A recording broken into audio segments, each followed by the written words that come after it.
descalificado. Estás descalificado. Suena lindo eso, suena fantástico. ¿Sabes que la descalificación es un tema interesante en el asunto de los deportes? Especialmente lo que son las Olimpiadas. Recuerdo en los tiempos de la pandemia, fue en Tokio que se hicieron las Olimpiadas. Hubo bastante problema con eso porque había reglas muy estrictas y protocolos en cuanto a los acercamientos, los contactos, todo ese tipo de cosas. Entonces algunos quedaban hasta descalificados por la forma en que se conducían o por las cosas en las cuales participaban, y luego, claro, no podían representar a su equipo o a su país, ¿no? Vamos a ver en 1 Corintios, capítulo 9. 1 Corintios, capítulo 9, versículos 24 al 27.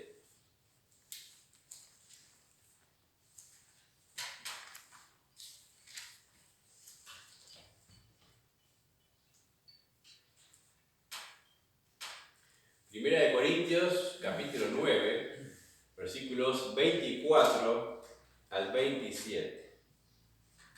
Dice así: ¿No sabéis que los que corren en el estadio, todos a la verdad corren, pero uno solo se lleva el premio? Corred de tal manera que lo obtengáis. Todo aquel que lucha, de todo se abstiene. Ellos a la verdad para recibir una corona corruptible, pero nosotros una incorruptible. Así que yo de esta manera corro, no como a la aventura. De esta manera peleo, no como quien golpea el aire, sino que golpeo mi cuerpo y lo pongo en servidumbre, no sea que habiendo sido heraldo para otros, yo mismo venga a ser eliminado. Señor bendiga este tiempo con su palabra. Estaba mirando lo que Pablo dice acá cuando dice yo mismo venga a ser eliminado. La palabra del griego también se traduce allí como descalificado. Yo mismo venga a ser descalificado o puesto a un lado. Puesto a un lado, sacado del equipo. Puesto a un lado como espectador nada más y no poder seguir corriendo. Entendemos cuando Pablo dice esto, que su preocupación era no ser descalificado, es que llegase un momento en su vida el cual él no pudiese seguir representando el mensaje de Dios, representando lo que es la vida de Dios, el poder de Dios, aquello que Dios ofrece, y simplemente sin poder desarrollarse, quedarse de lado. Eso era una gran preocupación para el apóstol Pablo, porque para él era muy importante la gloria de Dios. Para él realmente era y significaba algo importante, que soy parte de lo que Dios está haciendo. Soy parte del mensaje de Dios. Claro, obviamente cuando dice acá, no sea que yo mismo venga a ser eliminado o descalificado, entendemos claramente que no se refiere a la salvación. ¿Por qué? Porque la salvación es por gracia, por medio de la fe y no por obras para que nadie se gloríe, dice en Efesios. Entonces, obviamente, ese descalificado que dice el apóstol Pablo no está haciendo referencia a lo que es la salvación, porque cuando leemos el capítulo 9, Pablo está presentando argumentos en cuanto a su apostolado, argumentos en cuanto a su trabajo, la forma, por qué hace esas cosas y qué es lo que pretende de aquellos que le miraban, en cuanto a su posición también y su autoridad, ¿no? Ahora, yo leía esto y decía, no mismo que yo mismo lo venga a ser eliminado. Y miro a mi alrededor, miro a jóvenes, incluso que estudiaron conmigo en el instituto bíblico, u otros, y hay muchos de ellos que están eliminados.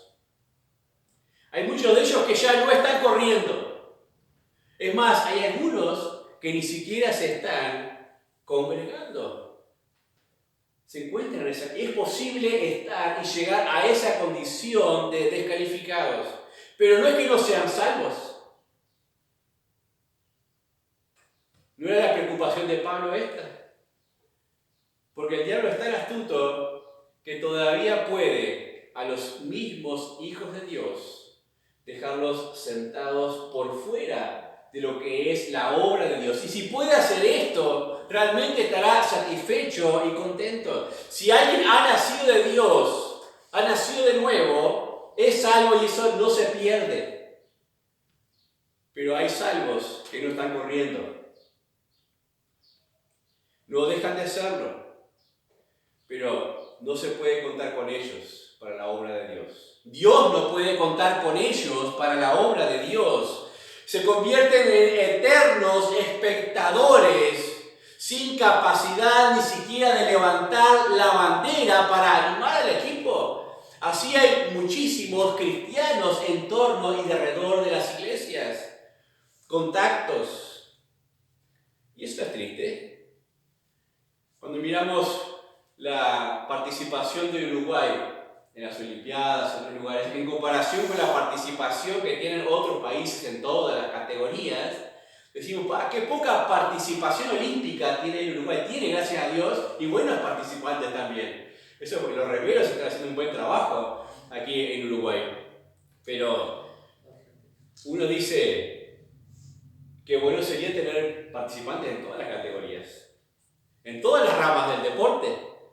Las iglesias a veces no tenemos la participación que necesitamos en este mundo para realmente impactar, porque los mismos hijos de Dios están quedando descalificados y no están pudiendo participar de estas cosas.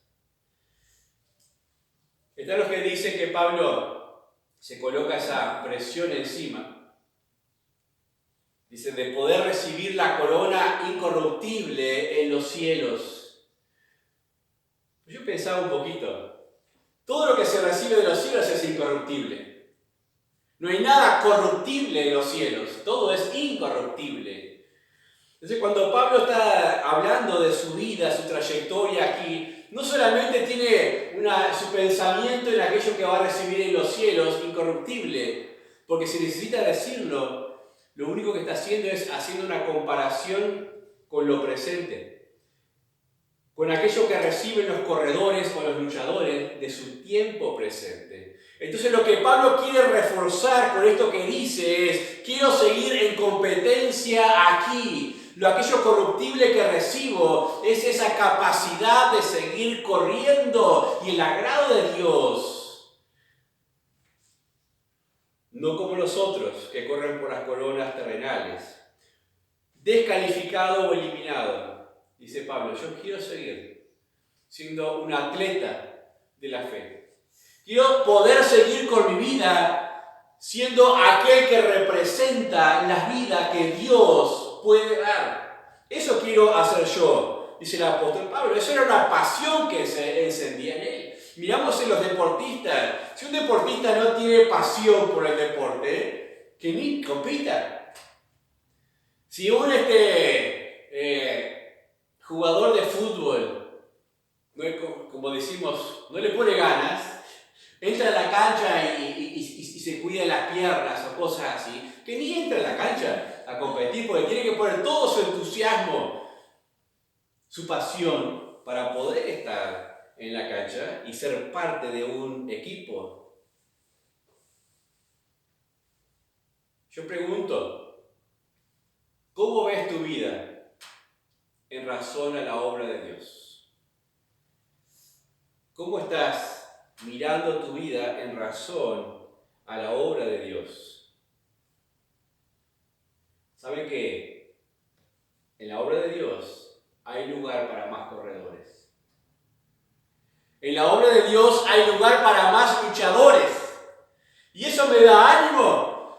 No se agotan con aquellos que ya participan las posibilidades, ni se han agotado con aquellos que han participado en la historia las posibilidades en el reino de Dios y en la obra de Dios, sino que Dios sigue llamando hoy día a más corredores, a más luchadores. Y no importan las edades, no importan las capacidades diferentes. Porque hay olimpiadas para capacidades diferentes. No importa. Lo importante es cuánto estamos dispuestos a decir, yo quiero ser parte. Yo quiero ser parte de la obra de Dios y no quedar o continuar de una forma de vida descalificada o en las gradas.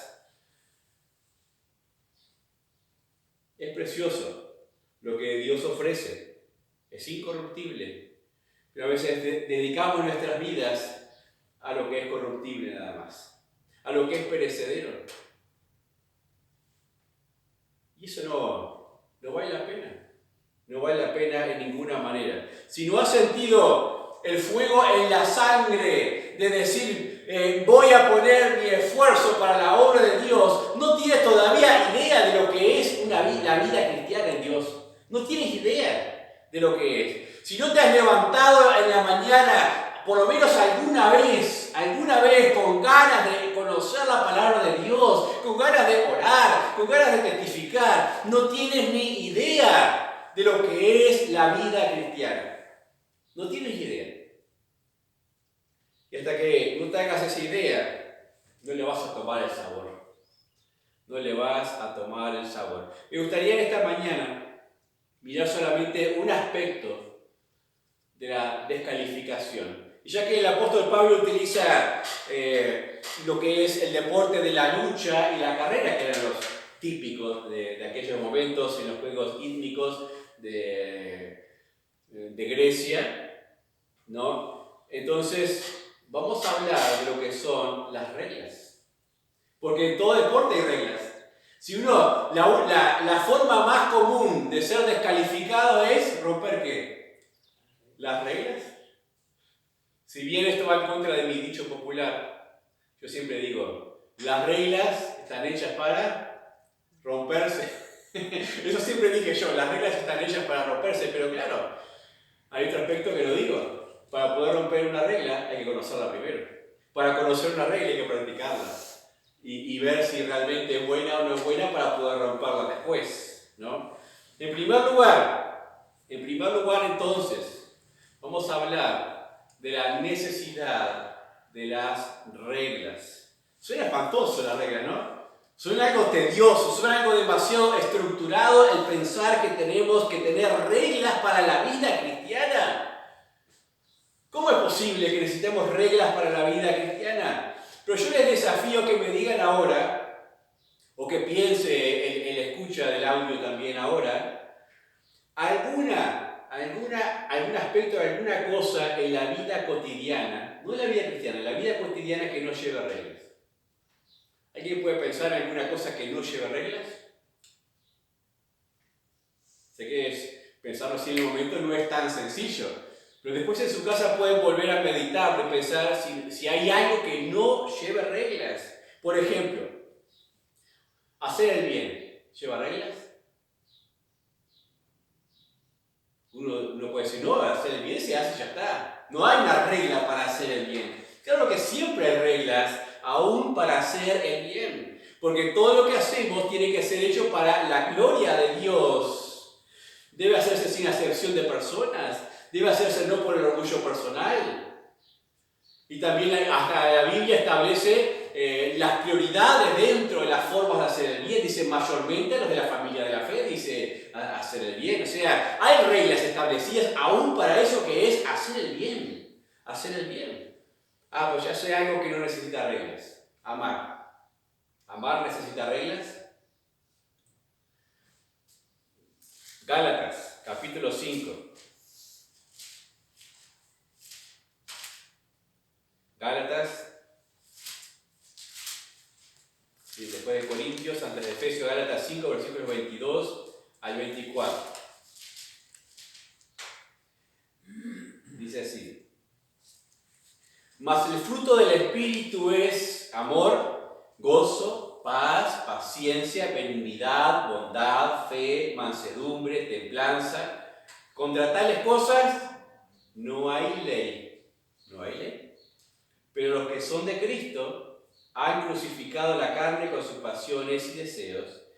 Si vivimos por el Espíritu, andemos también por el Espíritu. No nos hagamos vanagloriosos, irritándonos unos a otros y envidiándonos unos a otros. Uno dice, pero para hacer estas cosas, de contra tales cosas, dice, no hay ley. O sea, no hay una regla que impida el poder hacerlas, pero sí hay reglas para poder llegar a hacerlas. En primer lugar, tenemos que tener el Espíritu, porque esos son frutos del Espíritu. Tenemos que haber llegado a conocer a Cristo, pero después dice, pero los que son de Cristo han crucificado la carne con sus pasiones y sus deseos. Hay una regla anterior a poder amar, tener el fruto del amor, del gozo, de la paciencia, de la benignidad, de la bondad, fe, la mansedumbre, la templanza, todas esas cosas. Hay una regla previa, claro. La regla previa es crucificar la carne con sus pasiones y deseos. Y después de reglas para la armonía. Dice que andemos por el Espíritu, que no nos hagamos vanagloriosos, que no nos irritemos unos a otros, que no nos envidiemos unos a otros. Todo tiene reglas. Todo se maneja conforme a las reglas. Las reglas son parte de la vida, aunque no las queramos. Son parte de la vida. Son parte del desarrollo de cualquier persona en cualquier área. Y los que no se sujetan a las reglas normales de la vida, ¿qué les pasa? Terminan marginados de la sociedad. Si no se les sujetan a las reglas básicas de la vida social, terminan marginados, mirando como otros viven. Mirando como otros viven y solamente sobreviviendo. Sobreviviendo. Porque todo lleva reglas. Yo me pregunto, ¿quieres vivir acaso una vida cristiana sin reglas? ¿Es posible vivir una vida cristiana sin reglas? ¿No será que solamente nos quedaremos marginados como espectadores de cómo otros van creciendo en Dios, cómo otros van recibiendo la bendición de Dios y la complacencia de Dios? Pero está bien. Alguno podrá argumentar todavía un poquito más y decir, bueno, Jesús no vino para darnos reglas. Jesús vino para hacernos libres y verdaderamente libres. Eso suena fantástico. Eso sí me gustó. Suena bien. Dice Juan, capítulo 8. Juan capítulo 8, versículo 31.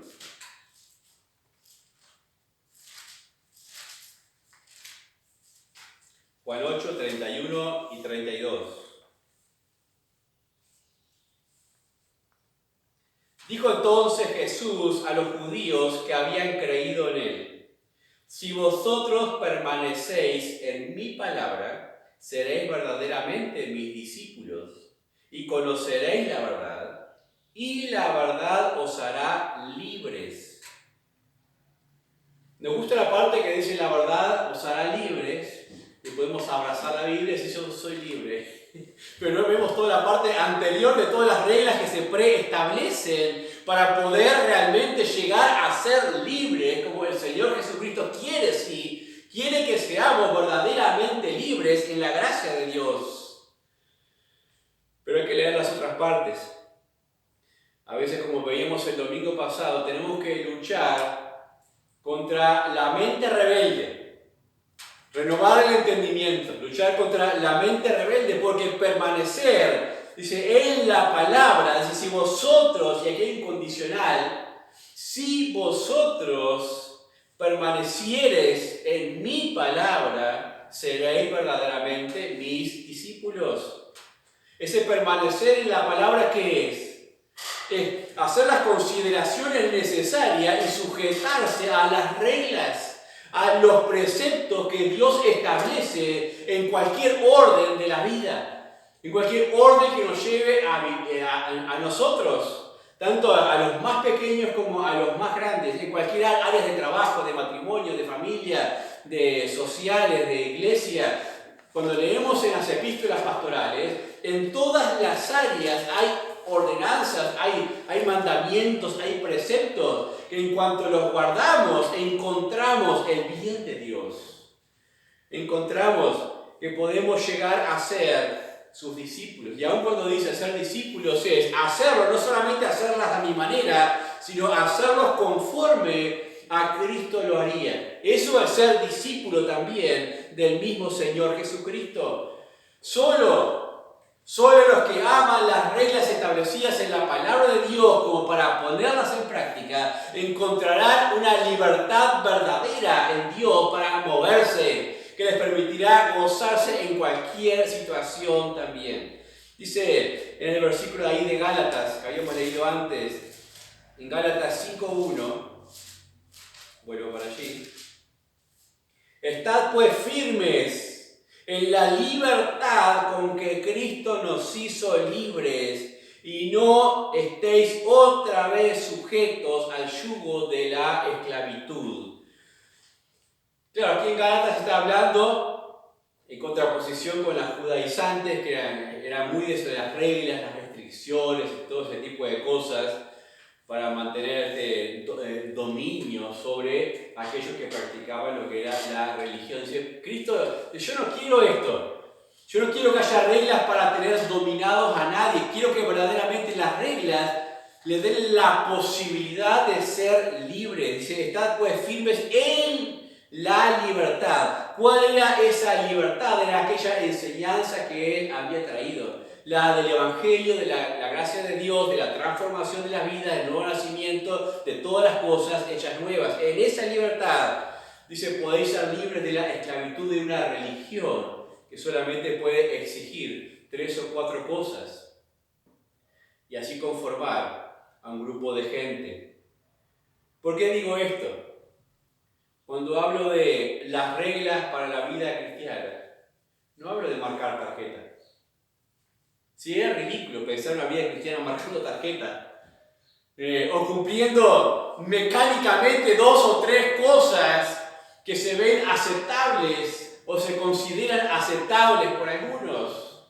No estoy hablando de reglas para llegar a eso, porque eso sería realmente perdernos el camino, perdernos de aquello que Cristo realmente, la vida que Cristo realmente quiere que vivamos, sino que hablamos de la forma de vivir y amar conforme a lo que Dios establece en su palabra. A eso me refiero con las reglas de la vida cristiana. Un ejemplo, como padre de adolescentes, porque aún Lucas ya es adolescente todavía, ¿no? Con 19 años es adolescente, porque adolece todo lo que es su desarrollo, sus cambios y todas las cosas. Entonces puedo establecer 4 reglas sencillas y voy a demostrar con 4 reglas sencillas para los adolescentes, los jóvenes de la casa, cómo pueden, cumpliéndolas, ser libres o no cumpliéndolas, no ser libres. Eso se puede aplicar a cualquier casa o pueden cambiar las reglas, pueden mencionar otras porque cada casa se organiza o se administra de diferentes maneras, ¿no? Entonces hay diferentes necesidades en el hogar, entonces pueden establecer sus propias reglas de funcionamiento, de armonía. Regla número 1. Sean siempre sinceros en lo que hacen y comuníquenlo. Esa es una regla básica para relacionamiento con los hijos. Sean siempre sinceros con lo que hacen y comuníquenlo. Respeten el orden y la autoridad de la casa. Estén dispuestos a ser responsables y colaborar. Eviten juntas que los lleven por malos caminos. Reglas muy básicas, muy sencillas. Cuando un hijo las cumple a esas reglas, ¿saben que los padres no se tienen que preocupar de nada? Cumpliendo esas 4 cosas, yo como padre no me preocupo de nada y les doy libertad de moverse como quieran. Son libres. Si cumplen esas reglas, son absolutamente libres para moverse, porque sé que no les va a pasar nada malo, me van a comunicar dónde están, van a ser responsables, van a tener cuidado con quién se juntan, con quién no se juntan. Si cumplen esas reglas, son verdaderamente libres. Cumpliendo las reglas, son libres. Pero si no cumplen las reglas, mienten en cuanto a lo que hacen, ¿dónde están? No son responsables, no respetan el orden de la casa ni la autoridad. No les importa con quién se juntan ni a dónde van. Rompen las reglas. ¿Qué reciben? De alguna manera, una especie de cuerdas figurativas en las cuales están presionados o limitados en cuanto a las facilidades que uno les da para moverse, porque uno les tiene que cuidar también. Entonces, el romper las reglas no les hace libres. El mantener las reglas les permite ser libres. Y con algo tan simple como en la casa demostramos que las reglas nos hacen libres. Y eso es lo que Jesús quiere expresarnos en ese pasaje de Juan capítulo 8. Que cuando permanecemos y amamos el permanecer en la palabra de Dios, somos verdaderamente libres. Somos verdaderamente libres. Los jóvenes que no han querido las reglas de sus propios padres, las reglas de una comunidad como esta, los vemos hoy día esclavos de pecado. Vemos familias realmente comprometidas con pesadas cadenas que van de generación en generación. ¿Por qué? Nunca ha sido importante las sanas reglas o las reglas buenas para la vida. Pablo decía, golpeo mi cuerpo y lo pongo en servidumbre. ¿Sabe qué significa eso? Que no hay nada sin esfuerzo. No hay nada bueno que se pueda lograr si no nos esforzamos como debemos esforzarnos en ello. Tanto para el deportista no va a haber un podio si no se esfuerza, como para nosotros no hay posibilidad de mantenernos en competencia en la obra de Dios. Si no nos esforzamos, la vida cristiana en plena libertad y gozo, realmente es en lo que cada uno de nosotros debería poder trabajar. Trabajar cada uno en cómo vivir su propia vida cristiana en su área, en sus posibilidades, a través de esa disciplina que implica golpear el cuerpo, esa disciplina personal de observar las reglas en lo que tenga que hacer. En segundo lugar, fijar las reglas. Una cosa es hablar de reglas, y eso en la teoría y en las generalidades suena bien, hasta fácil suena, pero otra cosa es comenzar a fijar reglas puntuales para la vida de cada uno de nosotros según las necesidades independientes que cada uno pueda tener en su propia vida y en su propio hogar. Fijar reglas, normas, realmente creo que es importante. No voy a hablar de las de ustedes. Voy a hablar de 2 o 3 que yo mismo me he fijado. No porque alguien me haya dicho, tienes que hacer esto o tienes que hacer aquello u otro. Simplemente yo me las fijo. Me las he fijado para mí mismo desde muy temprana edad. Por ejemplo, una norma, una regla que yo me fijé desde la temprana edad es, si hay reunión no falta. Si hay reunión no falta. Esa es no es que la Biblia me diga eso. Es una regla que yo me fijé para mi propia vida. Si hay reunión, no falto. Capaz que para algunos casos es extremismo. puede ser. Pero a mí me ha servido. A mí me ha servido para ser libre. Me ha servido para ser libre y para seguir en carrera. No estoy hablando del tiempo del pastorado. Estoy hablando de siempre. Siempre hacia atrás. Y saben que Dios no le pone la camiseta del equipo a los que no están dispuestos a las reglas, a asumir reglas de compromiso. Eso de reglas de compromiso, a veces las iglesias bautistas fundamentales van allá arriba en el podio, pues son puras reglas, puros requisitos para esto, requisitos para lo otro, requisitos para servir, requisitos para aquello, pero está bien, las reglas no son malas. Solamente hay que amarlas y hacerlas en libertad nada más. Mi consejo para el crecimiento es que te fijes en alguna regla para tu vida. Fíjate en alguna regla. Miraba hoy Alexandra que tenía su almacén abierto y decía, estaba en eso de me quedo o no me quedo para atenderlo, pero hasta acá.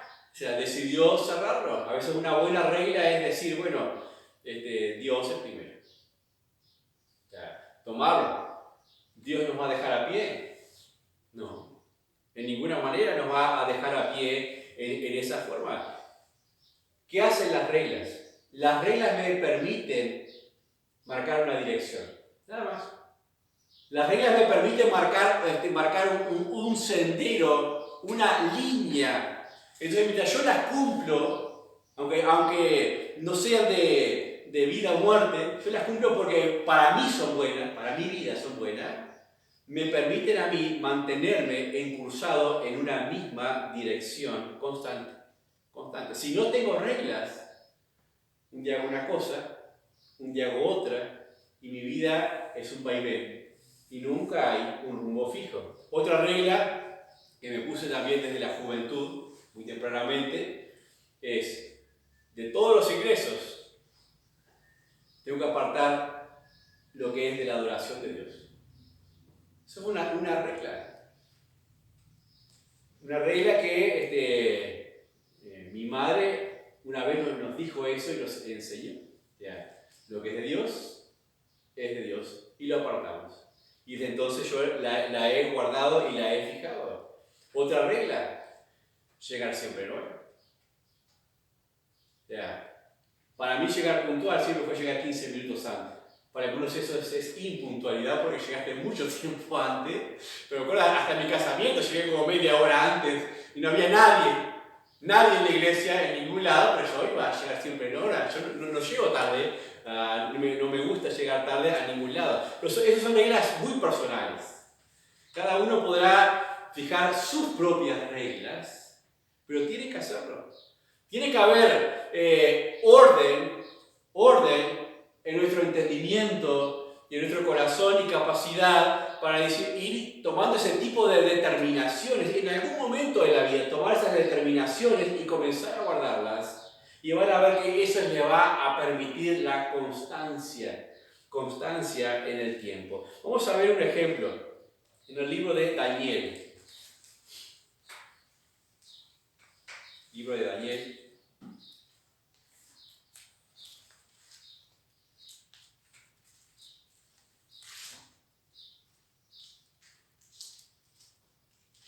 Daniel capítulo 1, versículos 8 al 10.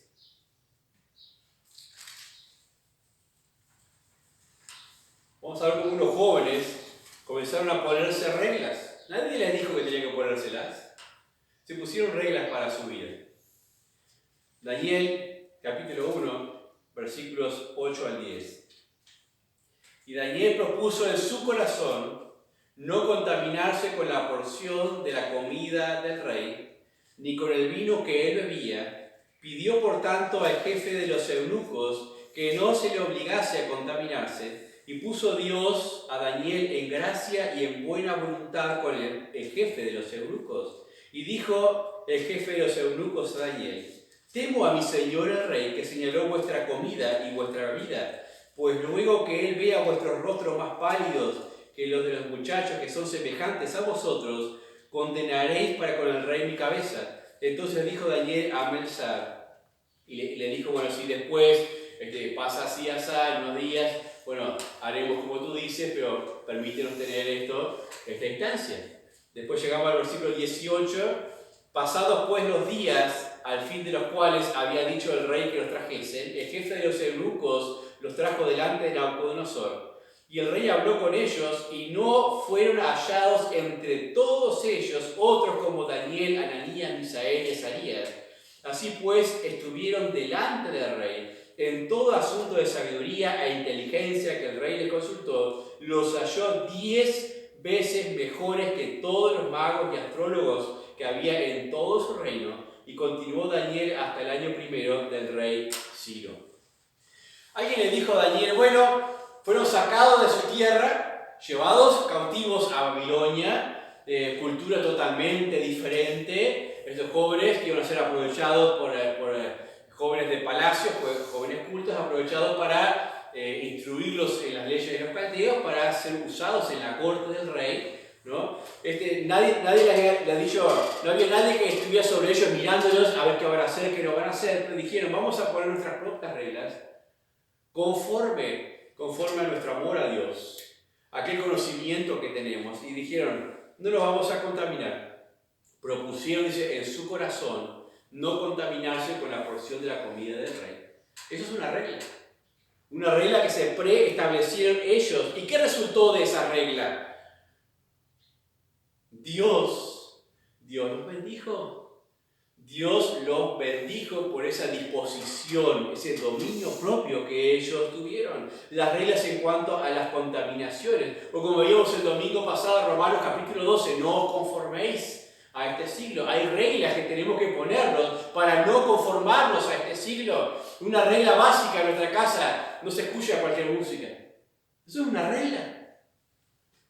Puedo tener un grupo de obreros que no sean creyentes trabajando acá, y si llegan a poner cualquier cosa, le digo, no, acá no se escucha eso.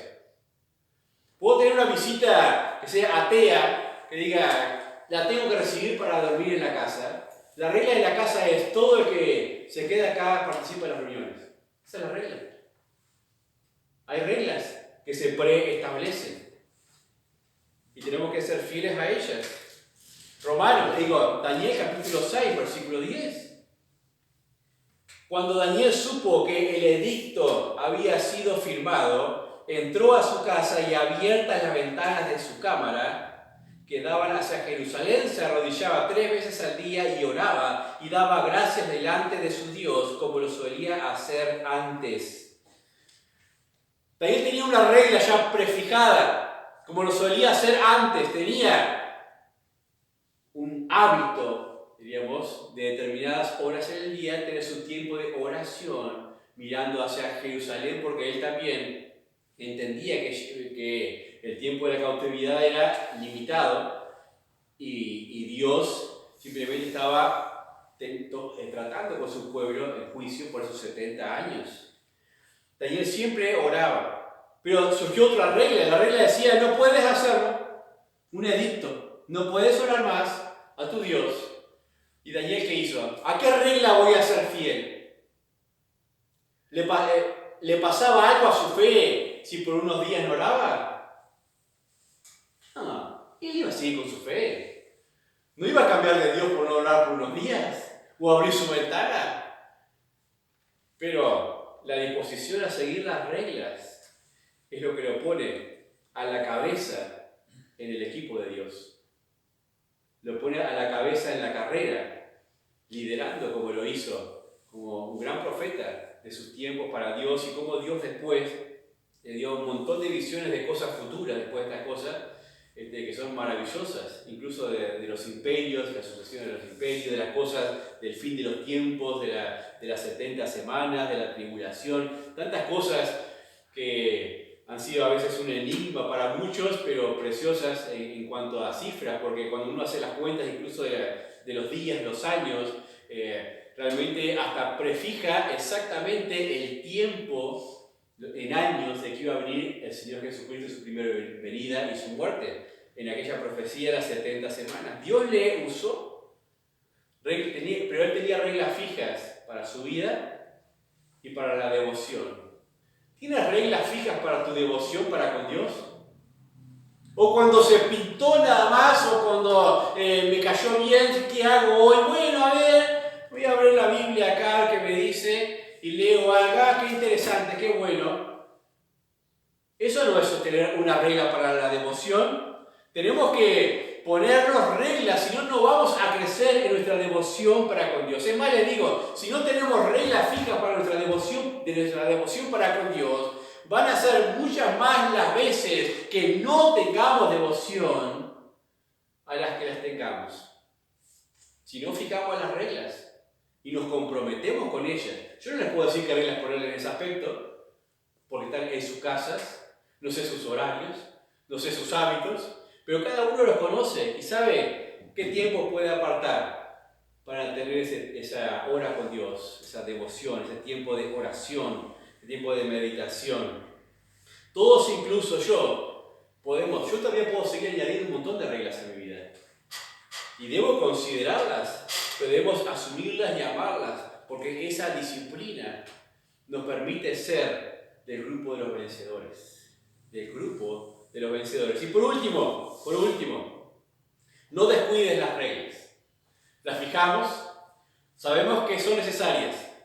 Fijamos nuestras reglas. Hay reglas generales y hay reglas particulares. Las reglas particulares nos permiten crecer en la devoción particular, en la comunión con el Señor Jesucristo. Pero por último, no descuiden las reglas. Vamos a ver un ejemplo de ello en 2 de Crónicas, capítulo 26. Segunda de Crónicas, capítulo 26, versículos 1 al 5. Segunda de Crónicas, capítulo 26, versículos 1 al 5.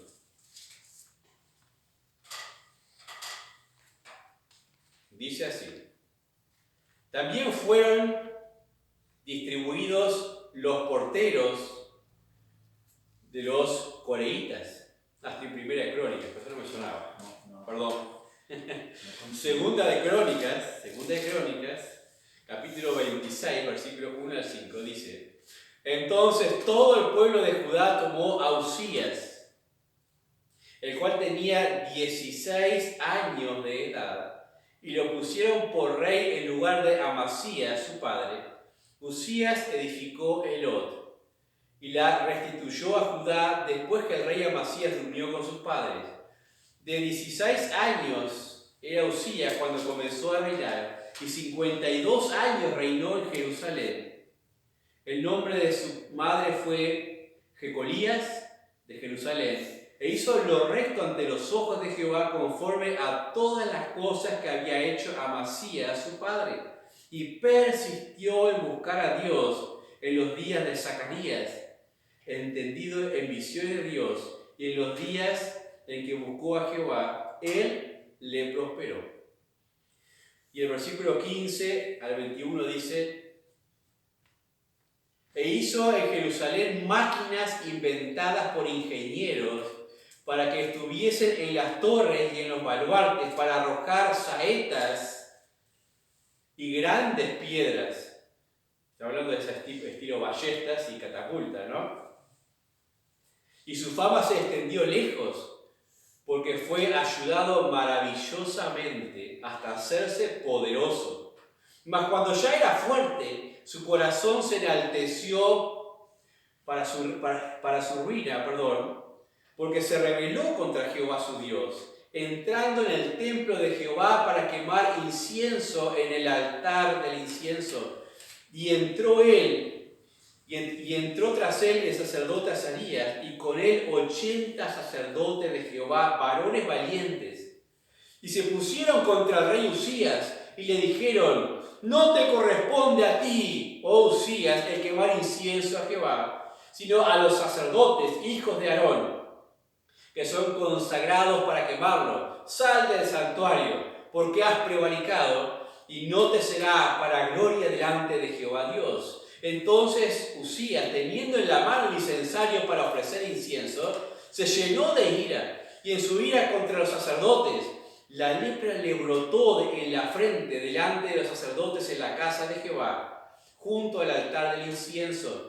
Y le miró el sumo sacerdote Azarías y todos los sacerdotes, y aquí la lepra estaba en su frente, y le hicieron salir apresuradamente de aquel lugar, y también se dio prisa a salir, porque Jehová lo había herido.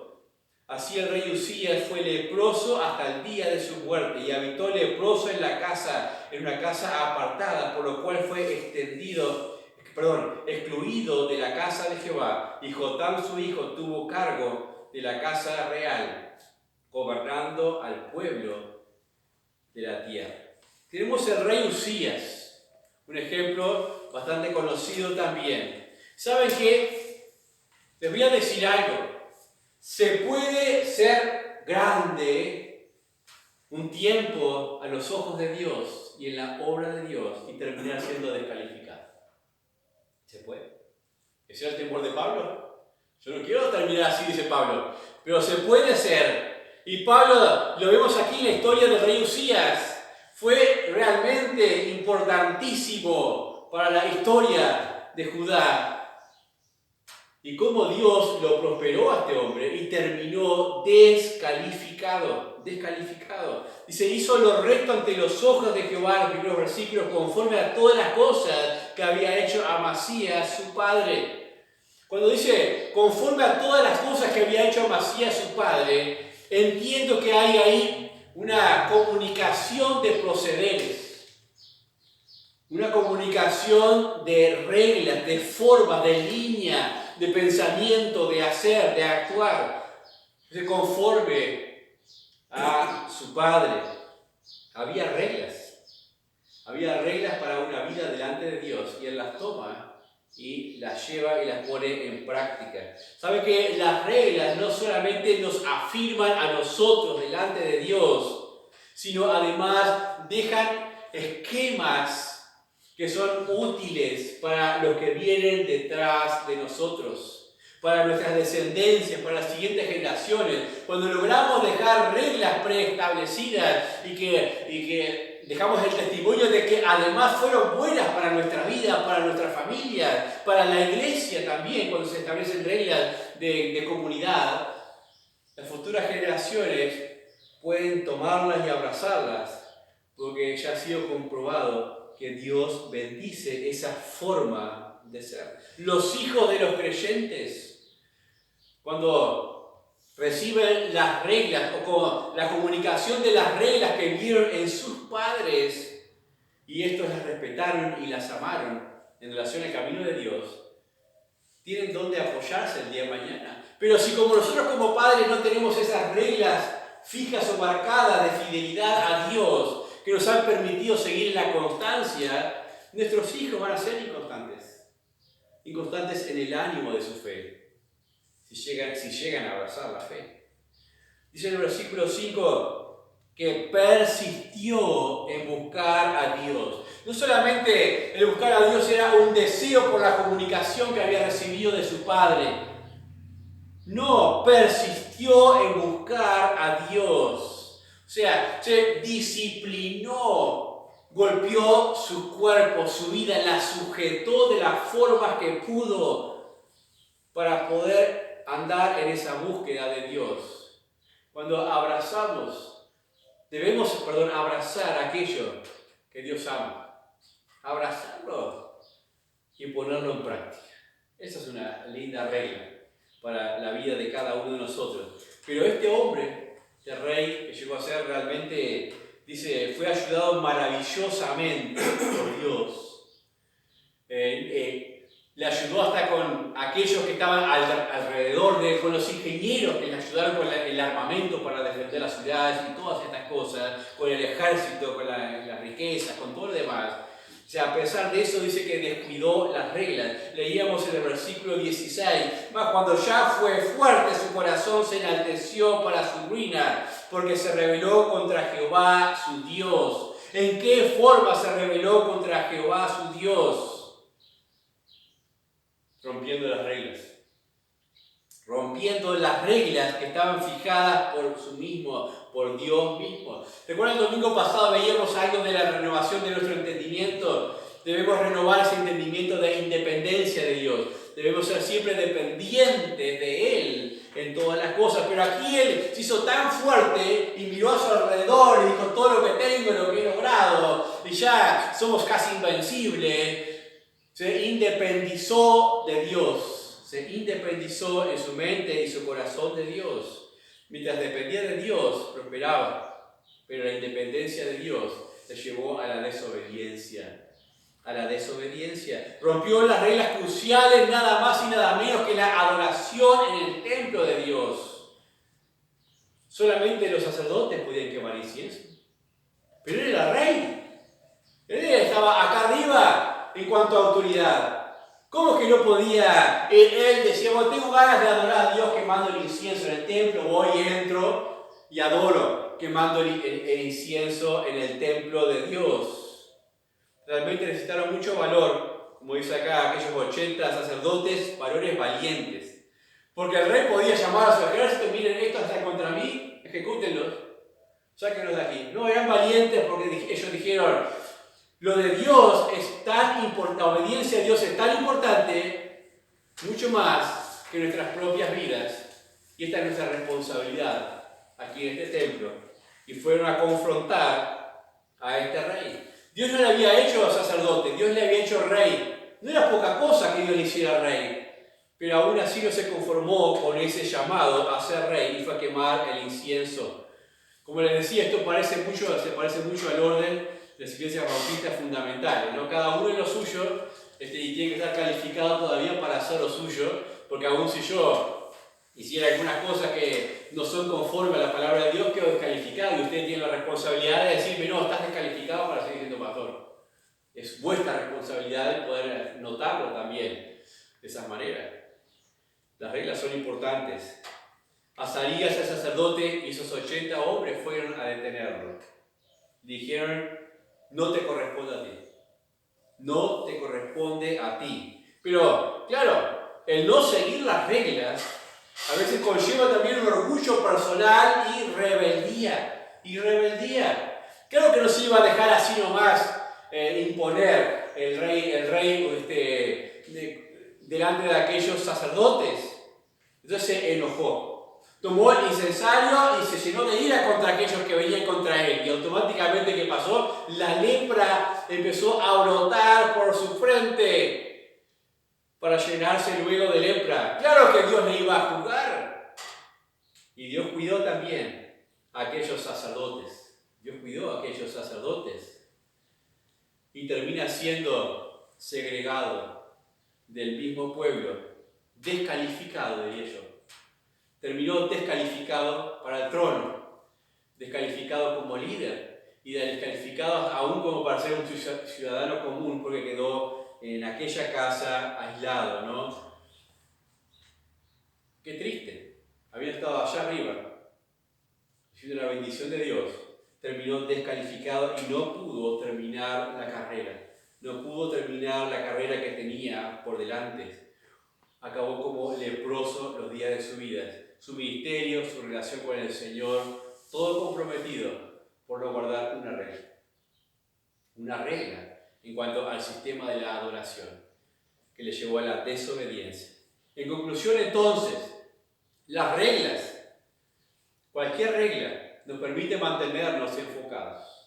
Las reglas nos permiten mantenernos enfocados en cualquier área de la vida, hasta en un trabajo. Los mecanismos, los procedimientos nos permiten mantenernos enfocados y constantes también. Las reglas son como farolas en un camino, en una calle, que mientras estén colocadas y encendidas allí, nos permiten a nosotros tener esa orientación y no desviarnos del camino correcto, manteniéndonos dentro de lo que es la comunión con el Señor Jesucristo.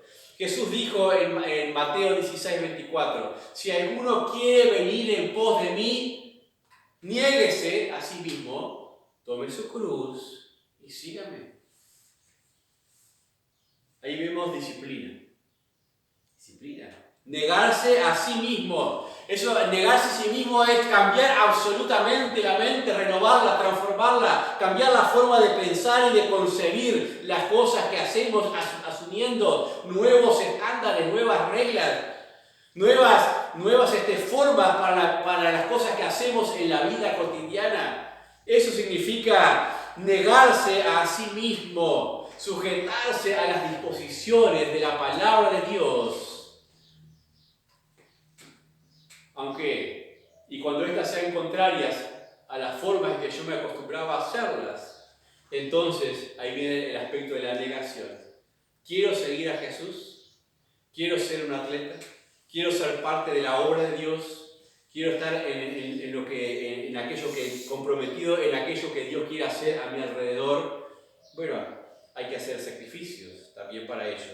Y por último, en Mateo 7, lo citamos bastante seguido, Mateo 7, 22, 23 dice: muchos me dirán en aquel día, Señor, Señor, no profetizamos en tu nombre, y en tu nombre echamos fuera demonios, y en tu nombre hicimos muchos milagros. Y entonces les declararé: nunca os conocí, apartados de mí, hacedores de maldad. ¿Por qué hacedores de maldad si estaban haciendo cosas en el nombre de Jesús? Si estaban ayudando a otros en el nombre de Jesús, ¿por qué son hacedores de maldad? ¿Qué es lo que estaría faltando allí? No hacían las cosas conforme a la voluntad de Dios, o, para usar la palabra que usamos hoy, no estaban haciendo las cosas conforme a las reglas de Dios. No solamente es ser religioso y muy activo, es hacer las cosas conforme a las reglas de Dios. La vida cristiana no es solamente profesar fe. No es solamente hacer un conjunto de 2 o 3 cosas que son comunes a todos. Es tomar la propia vida y llevarla a las reglas establecidas en la palabra de Dios en obediencia a su consejo. Por eso recuerden, las reglas son buenas. Hay reglas particulares que debemos fijarnos nosotros mismos para nuestro crecimiento, para nuestro desarrollo y respetarlas y serles fieles.